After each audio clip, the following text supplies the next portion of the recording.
Welcome everybody to another edition of this Mr. Show Out TV. Your host himself. And today I got a very special guest along with me today, y'all.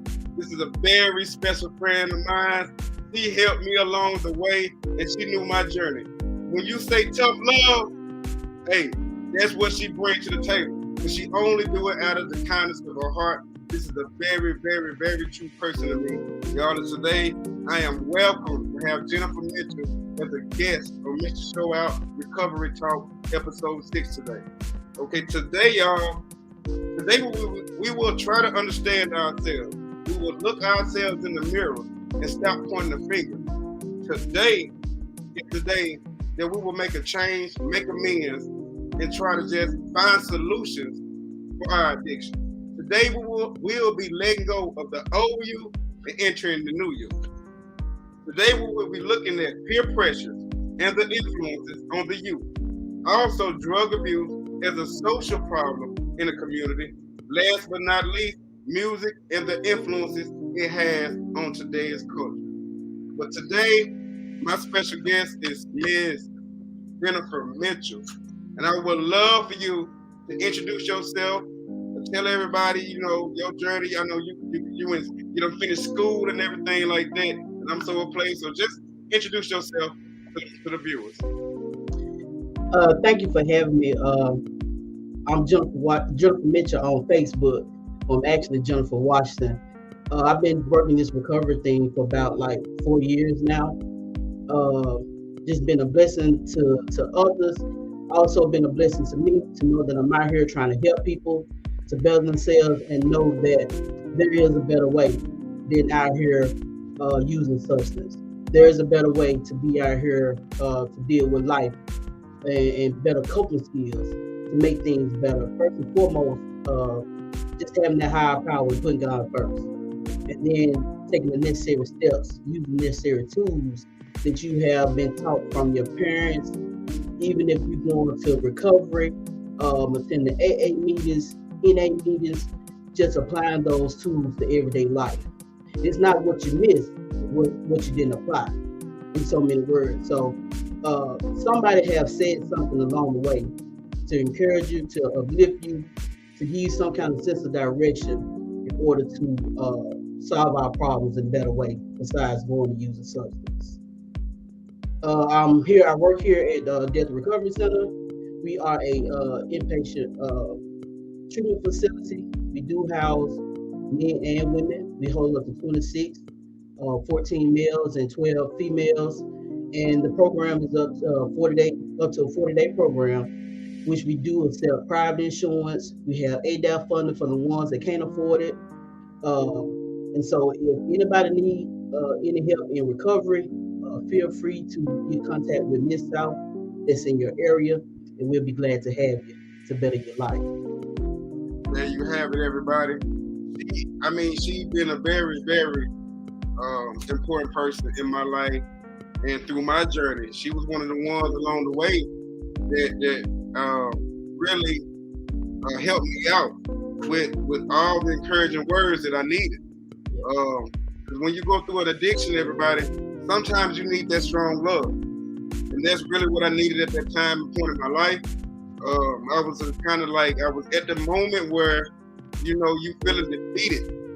But when you feeling defeated, there's only solution to that, and that's the higher power, and that's God. That's right. So you have to look yourself in the mirror and ask yourself, is this what it is? Do I want to still be in this addiction, or do I want to better myself? And when I got in contact with Jennifer, the solutions was open, everybody. The solutions was open.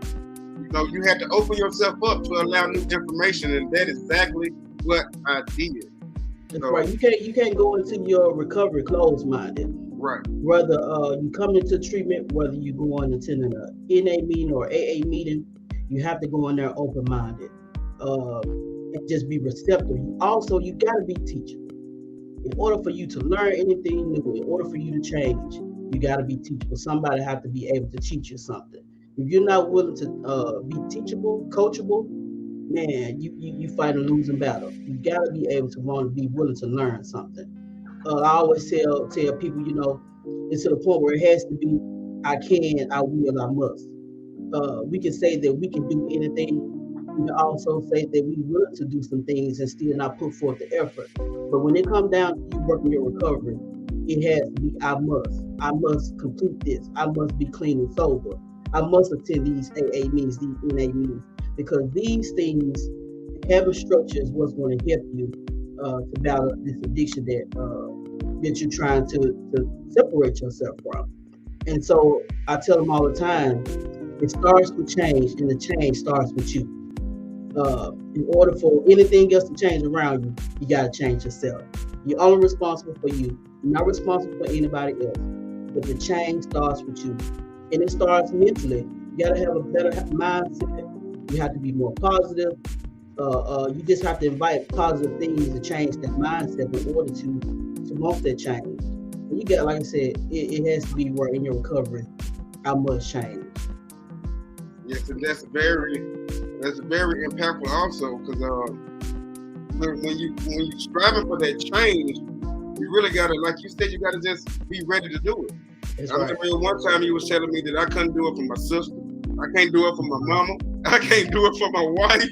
You were like, look, Booster, is this what you want? Yep. You're gonna have to look yourself in the mirror yourself every day.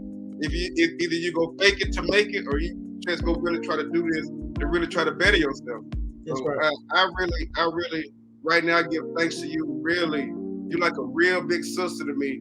I appreciate it. You were actually there at the time when I needed real good, genuine people around me the most. I never came in there. I remember that one time when I first met you, and I just walked up, and I was like, Yeah. I'm here. Like, and I was like, at that moment, Jennifer, I was really just like, Yeah. I was like just at my wit's end with it. I just really didn't know how to do it, but I knew that to call you all and to ask for the help that I needed, I knew I was going in the right path. I knew that much, but I just knew that while I was getting the help that I needed, the treatment that I needed, I was gonna always have my ears open and allow all the information that I did. And like I say, I congratulate y'all on that also. I appreciate it. And then what people gotta understand, man, it's okay not to be okay. It's okay to have problems. It's okay to be sad instead of happy. I mean, those emotions comes with life. What we gotta understand is we gotta find better ways to deal with those things. And that's it. You gotta have another outlook. We so busy trying to get instant gratification on things, and most times when it comes down to us using these substances, that's what we end up doing, because it's something real fast, real quick. It's something done momentarily. But we gotta understand this stuff, this battle, this fight is lifelong. It's not temporary, and the recovery is not given to the swift. You have to take baby steps. You have to ease into it, because when you're looking for instant gratification, we want something to happen, boom, boom, boom, fast, fast, fast. Guess what? It's not going to work. It's not going to work. And I also tell people too, you got to be mindful of those triggers, those high-risk situations that you put yourself in. We always talking about having anxiety and depression, sad, dealing with those things. If you continue to go back to those high-risk situations, guess what? It elevates those negative emotions that you're dealing with, and they cause error and room for relapse. And so we say all the time in recovery, you have to change those people, places, and things. I don't care if it's one thing to help you along the way in your recovery, you just have to change that. If you don't change that, you go back to the same thing that you was doing, guess what? You're going to fail. Like they always say, and I know it was one thing you always used to tell me, what they say, insanity is doing the same thing over and over, trying to accept another outcome. And if you constantly out there, everyone, because then August will make a full year for me and my sobriety. Okay. Yeah. Thank you, and I'm so happy for that. Thank you, Jennifer, and everybody that's out there watching. I mean, I still talk to my sponsor. I still try to attain like the meetings at the facility. Yeah. Well, right now, during the COVID, a lot of things are still not wide open. That's and right. other places are. But this is my advice, everyone. I love to come on here. I love to have passionate people on here we can share stories and just try to talk to people, not more than educate, because sometimes when you're in addiction, you don't want to be educated. You just want to listen and try to get something out of somebody that also been there. So this is me, y'all. Jennifer, like she said, man, you're trying to do the same thing and trying to get another outcome. Sometimes you just got to be willing to let go. That's right. Let go and just try to better yourself. I have a question. Yeah, I got a question for you, Jennifer. Does peer pressure affect the decision to use drugs and abuse drugs, like in the community? Yes, it does. Yes, it does. A lot of times, a lot of people start out using drugs or using any kind of substance due to peer pressure, due to just having a bad day, due to just trying to fit in. A lot of times we just start out like that, or we seeing our family members indulging in things at the barbecue, and they making it look good, they making it look fun. But you're not seeing when you go to bed and mom and daddy done got drunk or mama is high and they fight and they argue with each other. The only thing that's appealing is what you having fun. You say that people are having fun because they're indulging in alcohol, they're smoking marijuana. We look at those, but then eventually, as we continue to use these substances, guess what? The fun goes out the door. It's not fun anymore. And then you become chemical dependent. And no matter what goes on, the consequences, the situation in your life, you just feel like you just gotta use no matter what. And so yeah, it does. Just addiction comes from pain, because we don't feel right, we don't feel okay, we don't think certain things, and so it really does affects peer pressure does affect people that chooses to use substance. Yes, it does. I got another question for you, cause Tony, like, to me, it's like in our local areas. Do you feel that there are enough, how can I say this? Enough facilities, not actual like rehab facilities, but just facilities in general that really have the power to teach recovery, but not on a rehab basis. But do you think that we need more facilities like that where we can, young people, older people can come to? Do you think we have enough of that around in our area? I think we do, and then we don't. But at the end of the day, it still goes back from the parenting. It still goes back from that individual, because they gotta be willing. The resources are out there. I can give you all the resources you want. I can line out everything and pave the way for you. But it's on you how you use those resources. And there's resources out here, whether it's big, whether it's small, but it's how the individual uses those resources. So at the end of the day, regardless of what goes on and takes place in your life, guess what? It's still on the individual. It's still on the individual how we use these resources. That is so important. Recently, I say you just graduated from college.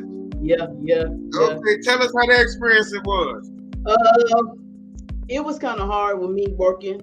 4 kids. I got 4 kids, 2 girls in college, got 2 boys at home. Just trying to manage my time, which was really a struggle, but I just had to remember the task at hand. This is something that I had to accomplish, and I had to get focused. I'm be honest, I struggled first starting out, but because of who I am and what I stand for, I knew that I could do better. And so thank God I ended up having a 3.6 for both semesters. Was on the dean list twice. I got inducted to the honor society there at Phillips Community College, and so I did my thing, and I'm proud of myself. You know, I'm so proud of you too. Yeah, just trying to further my education and just trying to be a better person, not only for myself but for my family as well. And that's what we need. We really need. We don't have that many people out there that are willing to do it, to take the sacrifices. But you know, you made a big, huge step.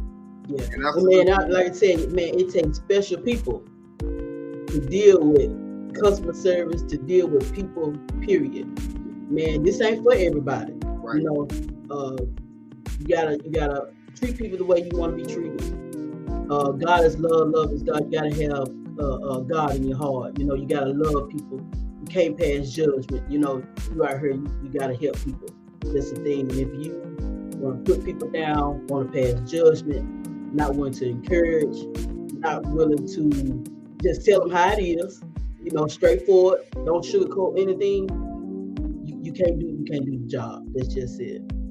Some people gonna love you, gonna have some that hate you, but it just comes with the territory. You say that's that tough love. Yeah, it just comes with the territory. So it comes with the territory, and that's where you wears it with a badge of honor. Like I said, when I first ran into you, I just knew it was just something about it. You take it very. You are passionate about it. Yes. And that is what, like, some facilities don't have. Some facilities really just have people in there that's getting that money, getting that check. That's right. But you really, like you said, you really are open and open to people. And right. Like you say, a lot of people ain't made for it because there's a lot of attitudes that you got to dealing with certain individuals like us coming in there and wanting to get on your bad side, but you separate that so good. Yeah. You separate that from the business side. Like you say, everybody is still human. You'll take and I try to come in, man, and have fun. I'm gonna have fun. I love my job. I'm passionate about my job. It's about trying to save lives.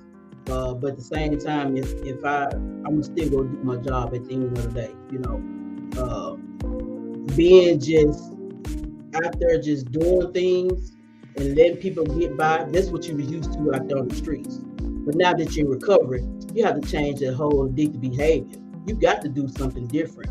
And I tell them, if you don't change what you do in recovery or working your recovery, working your treatment, working your recovery on the outside, you have to change that behavior. If you don't change that behavior, it's not going to work.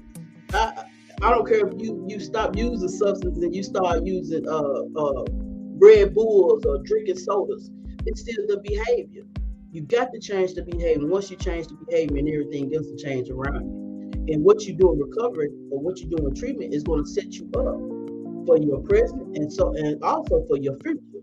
But if you come into recovery and you doing the same thing you was doing out there on the streets, guess what? You're going to fail. That's just it. That is so true. And I know a lot of times you really made that statement real clear to a lot of us. But like you said, a lot of us needed to hear that anyway. We weren't hearing that from nowhere else anyway. Yeah. We all thought that we could put our way, and some of us just felt that we can come in and just, like we used to say, fake it to make it. Yeah. But in reality, that'll always bite you in the ass. Yes, it does. You got people in there that wanna get help, then you got some in there that just doing it because it's cold appointed. Yeah. So, I got another question for you also. Drug abuse and a social problem. It poses as many problems because many people who are unemployed will seek different ways of seeking money and pleasure. What do you think about that? Yeah, I know we're going to talk about, like, for music, for us, what we watch on TV, us maybe growing up and seeing an uncle or a brother selling those drugs and things like that. And like I said, we see the so-called good side of it. The money, the flashy cars, having house shoes, just the material things. But you ain't looking at the consequences that comes behind that. And then other people just make it okay. My thing is, in your addiction, whether you selling, using, if you ain't went to jail, guess what? You going to jail. If you ain't been in a rehab facility, guess where you go ahead? In a rehab facility. If you continue to do these things, guess what? The next thing is what? Death. When we're doing anything dealing with addiction, there's only 3 options: institutions, prison, or death. You ain't got no other options. But when you out here working your recovery, man, you have many opportunities to do what it is that you want in life. And that is the game. When you are in your addiction, guess what? You're a loser. But when you work in your recovery, guess what, man? You can't do nothing but win. You're a winner. You're a leader. In your recovery, you are a leader. In your addiction, guess what? You're a follower. You trying to do what everybody else want to do. When you're recovering, you in your right mind, you are that leader. You are that spokesperson. Not only for yourself, but for your family, your friends, anybody that associate themselves around you. That's just it. But yeah, we out here, we looking at the videos and the rap music and things like that. And man, those people got problems just like we. We just don't see them. Right. We just don't see them. But the reality of it is, addiction doesn't do nothing but take. It'll take you from your family, man. It'll take your shoes off your feet. So eventually, it will take your life, and that's just what it boils down to. And it's, you don't know how to bring it. I was trying to get to that too, also about the music and the influences on the culture and stuff like that. Do you think the music? Well, they say the music and the influence.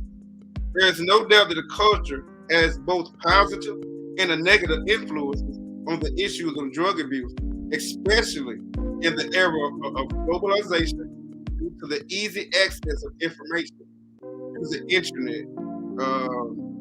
That videos, music, lyrics. You think that plays a big role in addiction? Because you got some people out there that a lot of people don't have their own mind, so they look in the video, want to portray the lifestyle that they see on these TVs.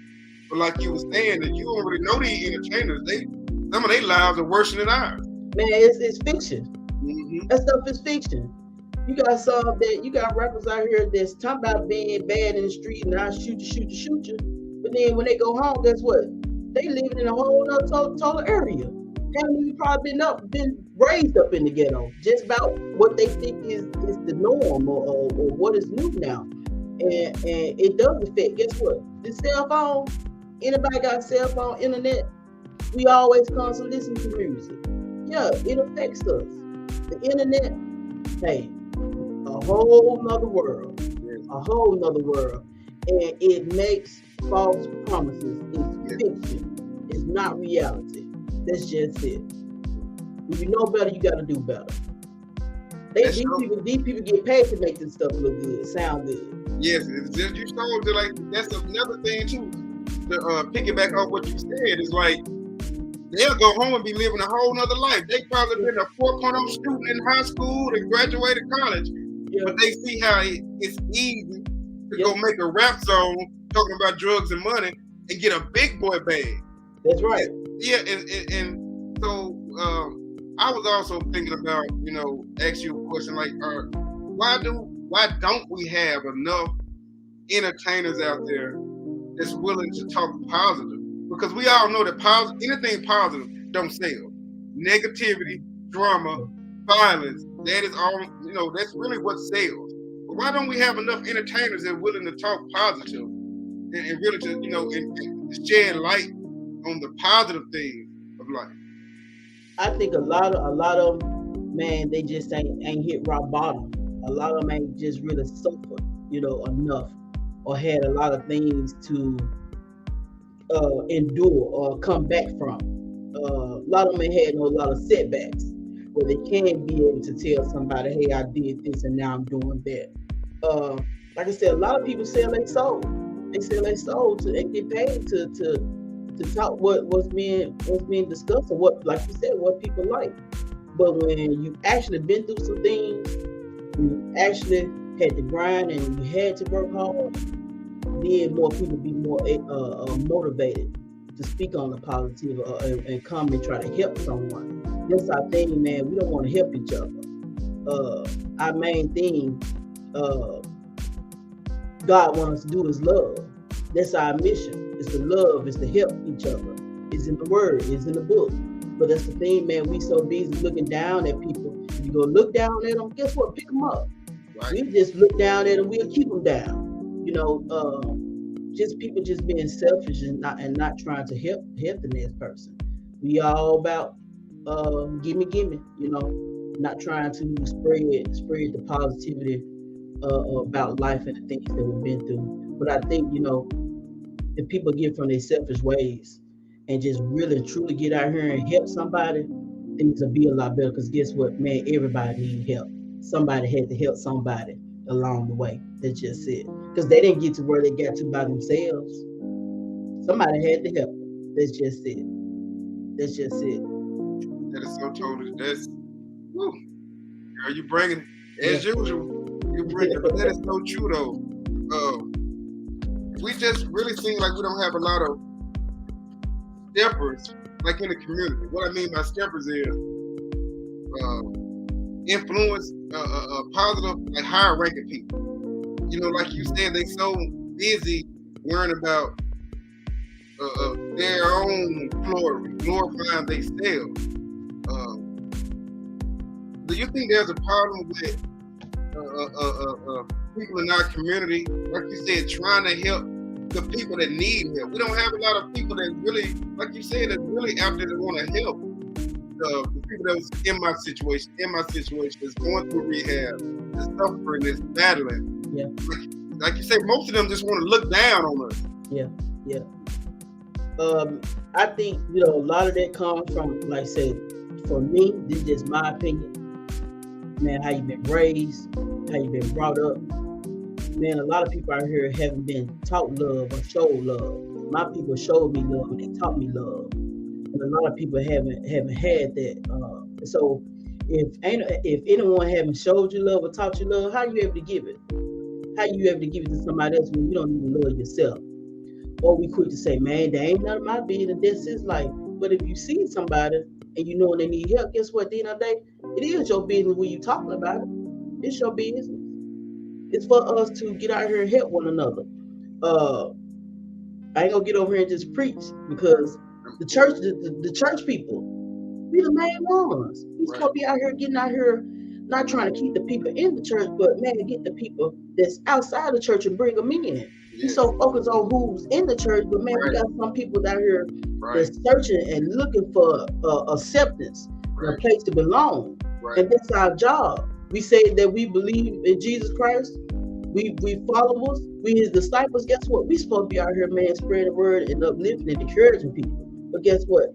We believe half of the Bible. We want to take this and that out of it till we can apply it to ourselves, certain parts of it. But we really out here doing what Jesus wants us to do. That is to get out here and to love. And if we get out here and we spread love and we show people love, man, we'll be paid. Like I said, love conquers all. We'll be able to be out here to change people's lives just by showing them a little bit of love and show them that somebody cares. That's just it. Yeah, because half the time when you're in an addiction like that, that's like you said, a lot of people that are in the church, like you said, you want to keep them in. But you got millions of people that's walking right by them church doors every day. And sometimes if you look on the outside, you can see that they're really hurting. Mm-hmm. That just only thing you need is probably that one person to pull them to the side and say, ask them, are you okay? Yeah. Sometimes it's asking a person, not necessarily coming up to a person and being like, I know you need help, blase, blase, blase, but asking them, is there something I can do? Do you want to talk? Asking a person something like that, what you feel about that? Yeah. Me and my kids, we sit around, we joke about standing the right hand of fellowship. You got a fellowship. You got to get out here, you got a fellowship. You got to let these people know it's hope out here. You know, some people out here that does care. Man, we got to get out here, we got a fellowship with these people and let them know that there is hope.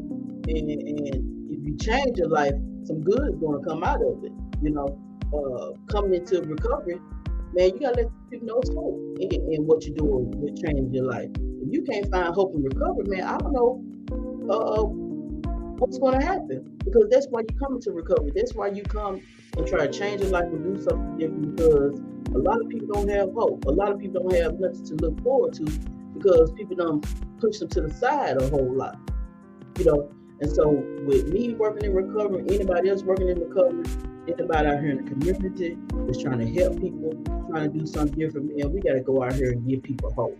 That's the main thing. Letting them know that it is a different way and there's something good to look forward to.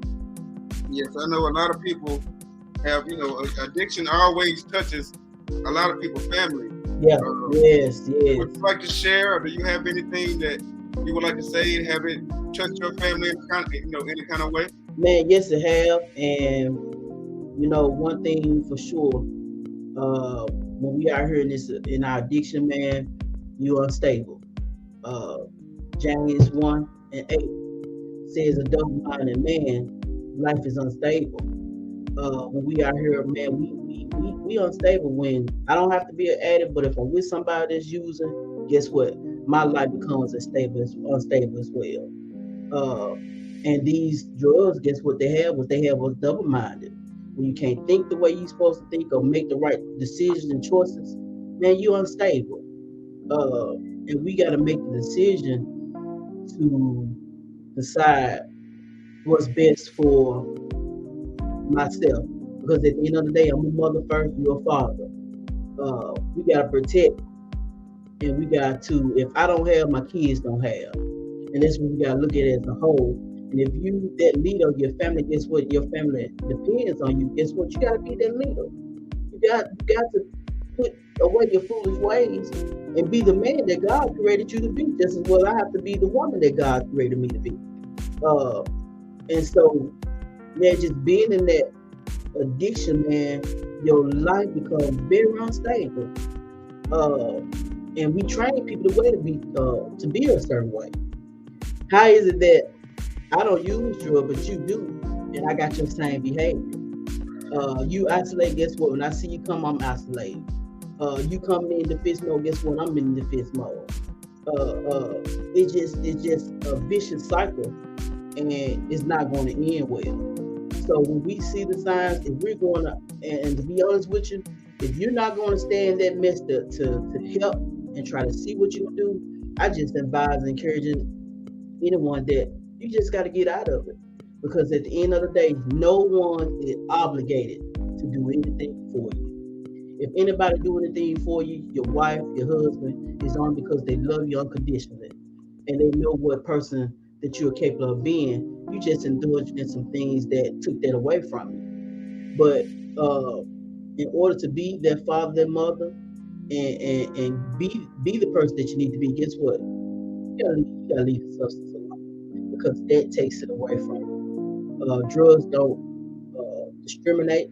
It don't care who you are, what you are. It will take you down.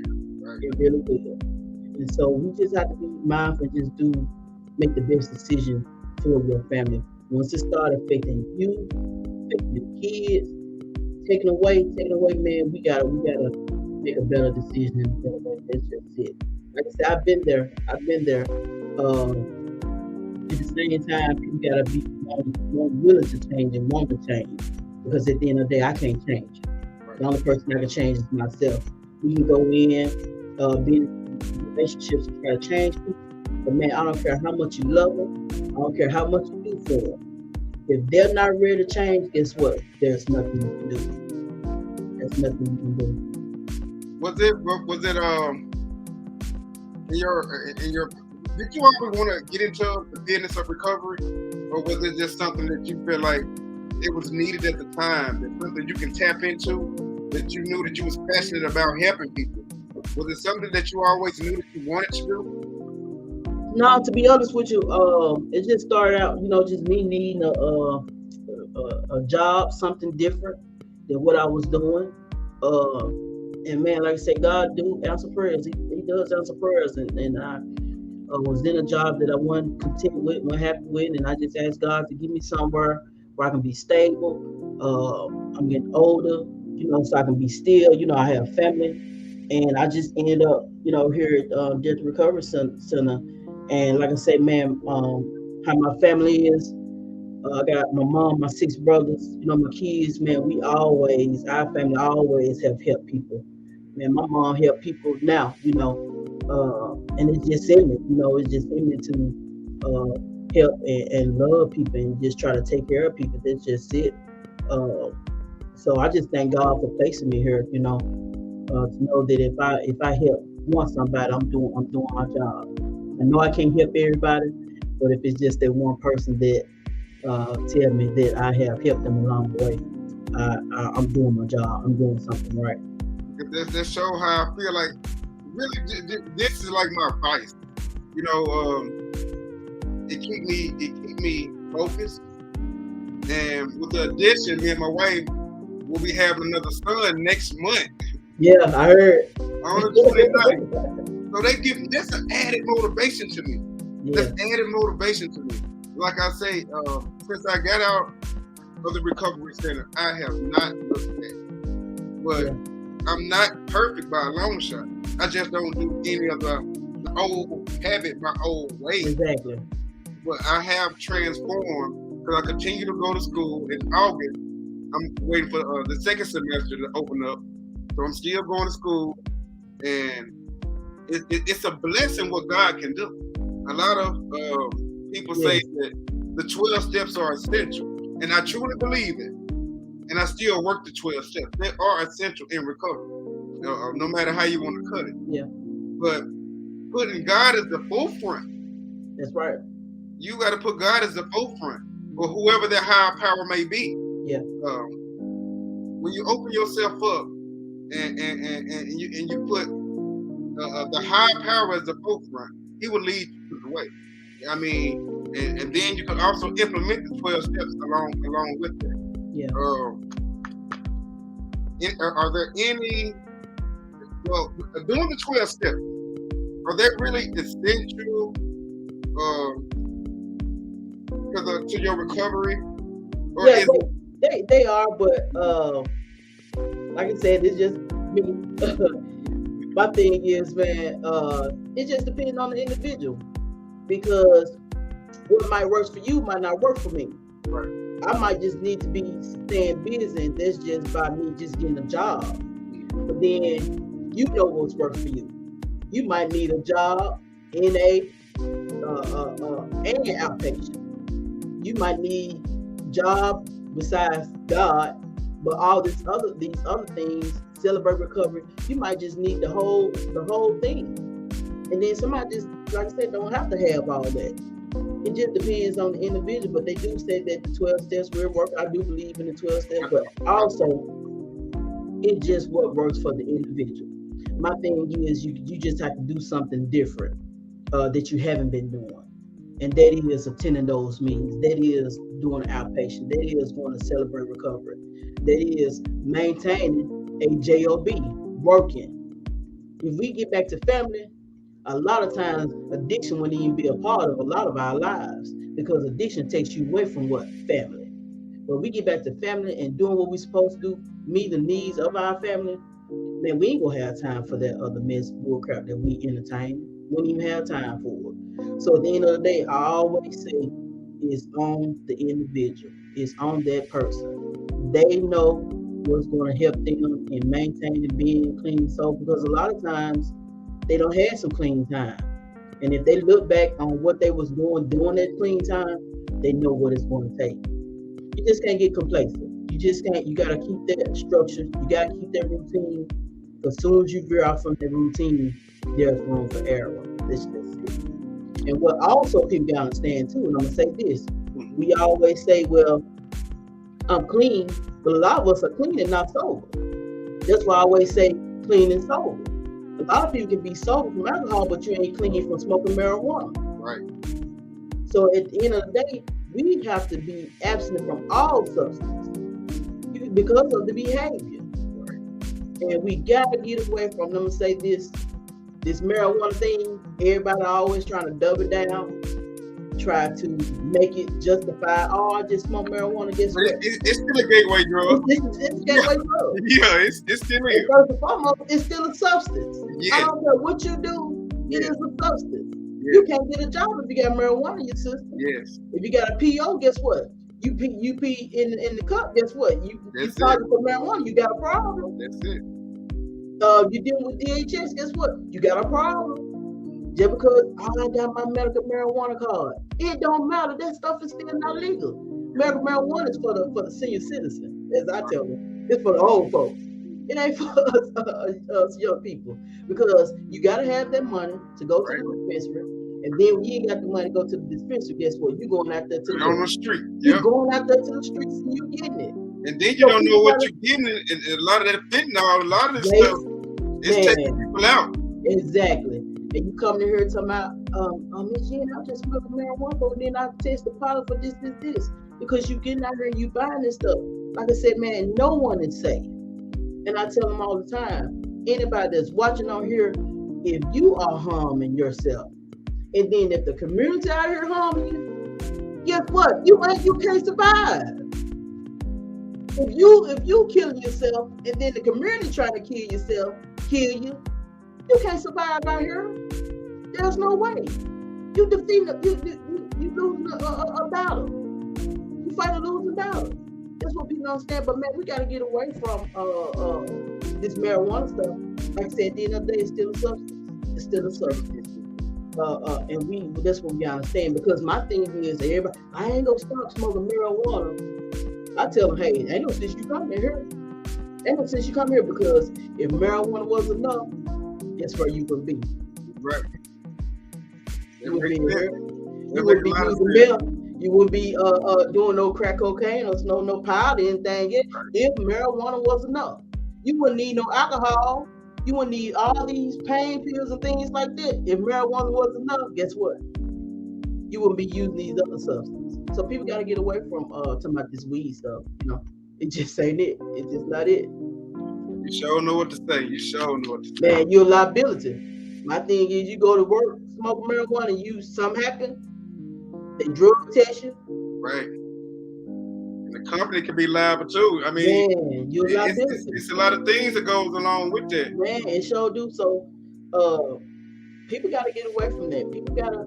I hear it all the time, you know, about weed. You know, people got to get away from, you know, talking about, man, I just do weed, man. That's bull crap. You gotta be abstinent from it, because it does lead to other things. That's just it. Because if it was enough, we wouldn't have a lot of it here for other things. That's just it. So I'm so glad to have you on today. Thank you. I appreciate it. Thank you, y'all. This is Jennifer Mitchell. She's a very, very, very, very, man, this is my big sister. This is one of my big sisters, y'all. And this is what we do on Mr. Show Out, everybody who is just tuned in. I love to bring positive people onto my platform so we can all discuss problems, solutions. I mean, because at the end of the day, everybody has an addiction. That's right. Let Miss Jennifer say, if what you gonna do about your addiction, that was change you from the other. So today, if anyone out there right now that is battling addiction, seek the help that you need. If it's somebody out there that got a church or anything like that, seek the help that you need.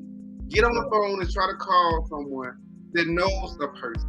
But sometimes you got to look at yourself in the mirror and you got to want it. Yeah. That's what we're doing, Mr. Show Out, everybody. And I'm so glad to have Jennifer as a special guest. Yeah. Thanks for helping me. And the last thing that I can say to everybody, man, seek God first. Right. Seek God first in everything you do. And then you just take the necessary steps, and He will lead and guide you. He will show you the way. But first and foremost, man, we got to seek God and give God the praise. And He will help us with it and everything. One thing for sure, He stands on His promises. He don't lie. He don't lie like everybody else. He gonna do what He say He's gonna do. The promises might not be up today, but I guarantee you they are up tomorrow. You just gotta stay faithful. So I appreciate you for having me, man. I really do. And, would you like to, if anybody out there that's battling addiction, can you give them the information where they can contact you when they need you? Yeah, you all can call. Like I said, I work at Delta Recovery Center here in Forest City, Arkansas, 4451 North Washington Street. Our telephone number is 870-228-5011. Once again, the telephone number is 870-228-5011. If I can't be reached, one of my staff can give you some information and answer some questions if you possibly have questions or anything like that. But man, if anybody out there that needs recovery, Delta Recovery is the place to be. I guarantee you we'll take care of you and help you in the best way possible.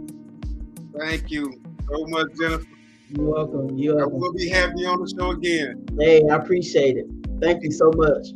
You're welcome. Bye, y'all. All right. There we have it, everybody. Today was a very, very, very special day. Hey, we got to Miss Jennifer Mitchell on the line today, y'all. She works at the DRC, the Delta Recovery Facility in Forest City, Arkansas. That is the facility that helped me out. That's why I still be in contact with the people there. The people are genuine. They stand for something, and they will help you out. I hope you wrote down the contact number to the facility. As you can see, she's a very passionate person about what she do. That's why I reached out to her. I knew that she was gonna come online and bless us with some good information and some good feedback. Because we're trying to find solutions, everybody. Mr. Show Out, man. Your hometown YouTuber, man.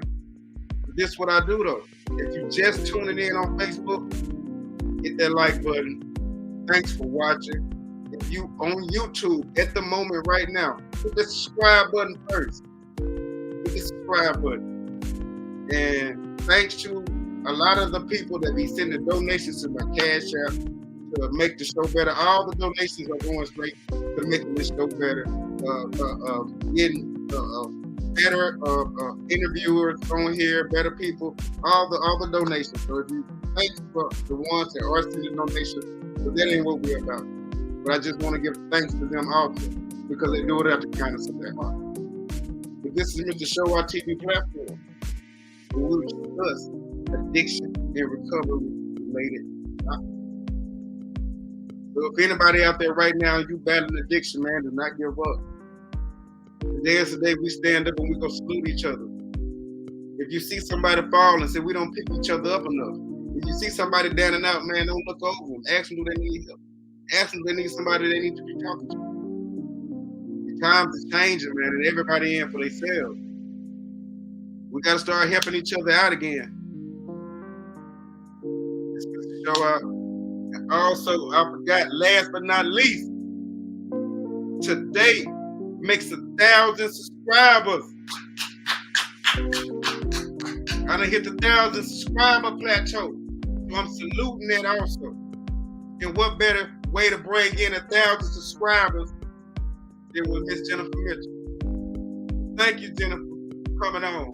I will be having you on the show again and bringing more insight about addiction so we can share our story, so we can try to help. I'm not on here preaching at all, y'all. That ain't what I do. I still talk to my sponsors. I still go to my meeting, and I'm staying clean. This is my fight. This is my platform. So if you want to be added, if you want to be a guest speaker on my show, DM me. Hit me up on Instagram. Hit me up on Messenger on Facebook. Or you can come to my YouTube channel and leave me a message. But today makes 1,000 subscribers. Mr. Show Out TV platform is doing very well. We're on our way to get monetized very soon with YouTube. So the sky's the limit right now. Thank you to all my supporters, all my subscribers, the people that be sending me the good messages, leaving good comments. It's all love. But like I said, this year we're stopping that addiction, changing the narrative, and we bringing insight about addiction. Hey, it's Mr. Show Out TV. I hope everybody enjoyed today's episode. I know I sure did. What we try to do, we just try to shed light. So if anybody out there watching and listening right now, don't give up. Never give up. Just gotta want to do it. Just gotta want to do it. So this is the end of this episode. Hit that like button. Hit that notification bell if you're on YouTube.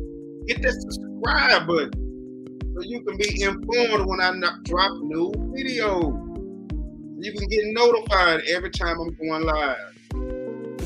This is Show Out TV, baby. We get 1,000 subscribers. Thank you all. I hope everyone loved the show today. Hey, it was a great one. It's a Show Out. Like I always say, till next time. Yeah.